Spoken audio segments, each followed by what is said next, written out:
Olá, meus amigos, é um prazer recebê-los aqui no nosso canal. Hoje para falarmos sobre um conto do escritor russo Fyodor Dostoiévski chamado Uma Árvore de Natal e um Casamento.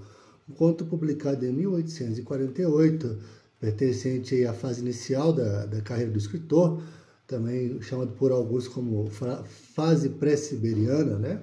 que remete à etapa antes da prisão do autor, e o tempo que ele permaneceu na Sibéria, em trabalhos forçados, depois no exército.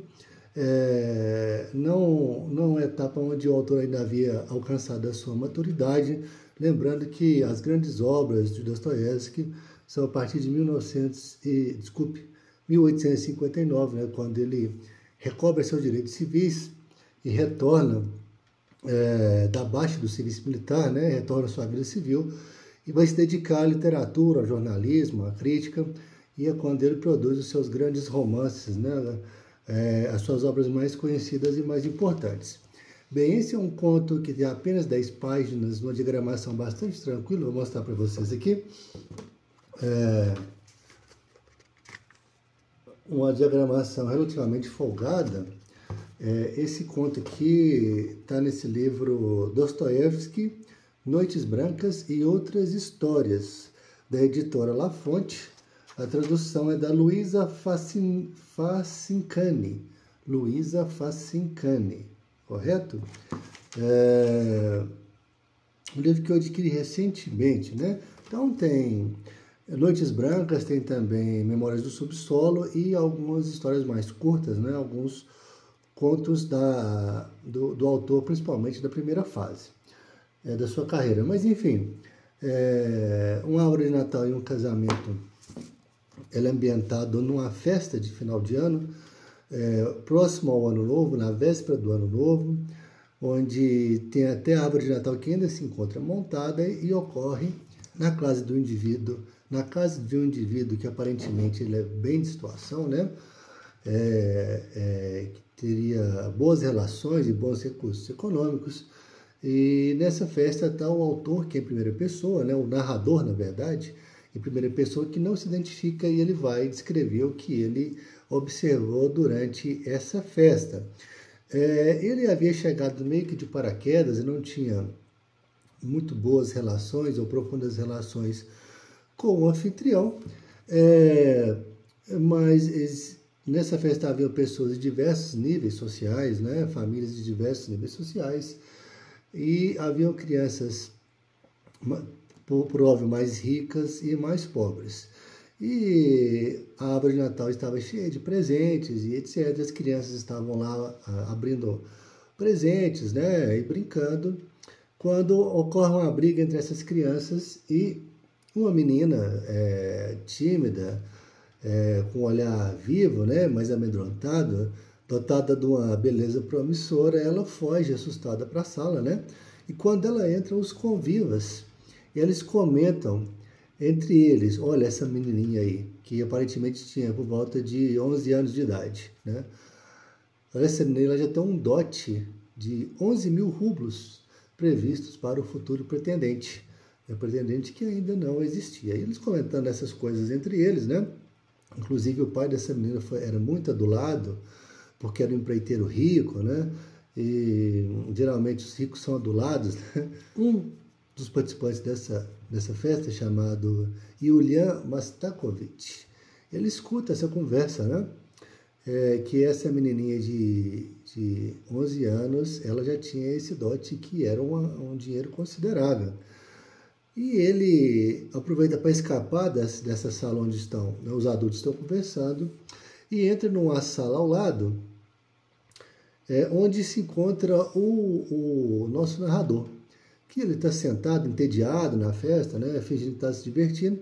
Ele sentou no canto de um cômodo lá e estava pensando nos seus botões, quando entrou o Yulian e começou, não tinha ninguém,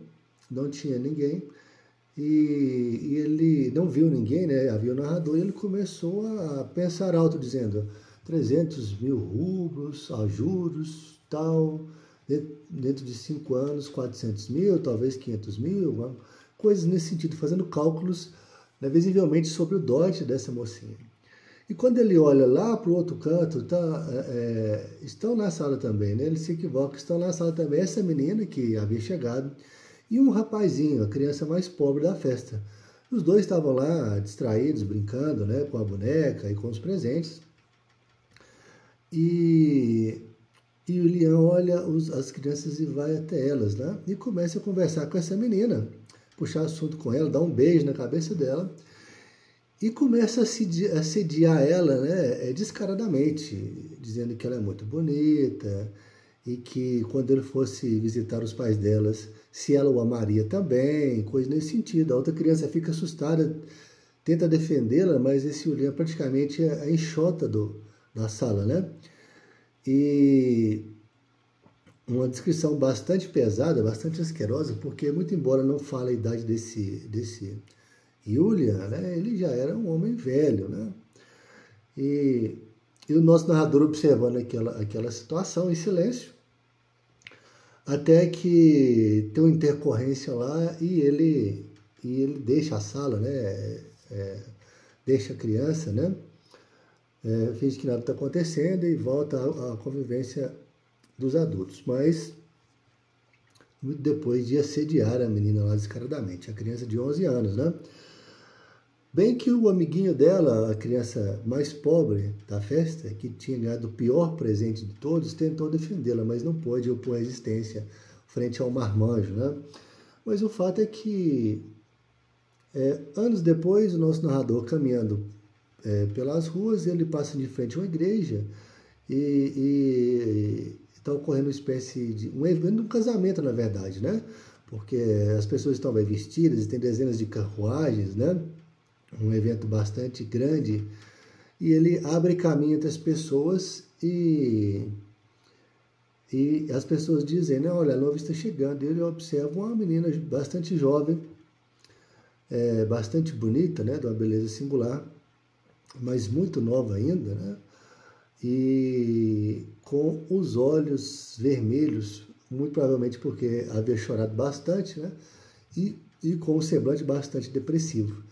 E ele olha logo à frente e lá está o noivo, um sujeito gordo, rechonchudo, barrigudo, que é o nosso Julian Mastakovich, que conseguiu realizar o seu negócio aí com a menina. E o pessoal comentando, nossa, que ela tinha um dote de 500 mil rublos. Então o nosso mau caráter, né, ele conseguiu implementar o seu plano e casar com uma mocinha. Pois bem, e aí encerra o conto, né, com o narrador lamentando, né, elogiando uma bela festa, mas lamentando a situação, dizendo que foi um bom negócio. Mas, enfim, muito embora para a época fosse costume as mulheres se casarem mais novas, não deixa de ter uma imoralidade, né? E eu acho que a intenção do autor é denunciar, falar sobre isso, e você negociar o futuro das crianças, principalmente das meninas, como se elas fossem uma mercadoria, um objeto. Muito provavelmente o pai enxergou algum negócio interessante com esse Julian, né? E esse Julian também viu a oportunidade de fazer um bom casamento, ganhar dinheiro e casar com a menina jovem, pouco importando o que essa menina sentiria no futuro, né, eu pensaria a respeito. Muito provavelmente as tratativas do casamento foram realizadas com ela na idade de 11 anos ainda, 12 anos, né? Uma criança que foi assediada aí. Mas enfim, nosso objetivo foi apenas fazer um resumo, é um conto bastante curto, 10 páginas, né, nessa diagramação aqui, mostrando de novo para vocês aqui, né, Noites Brancas e Outras Histórias, onde eu comprei por volta de R$40, alguma coisa assim, na promoção na livraria. Recomendamos a leitura, né, e se os colegas chegaram até aqui, nós agradecemos muito e novamente pedimos que se inscreva no nosso canal e acompanhe o nosso canal, tá certo? Então, um grande abraço e até a próxima.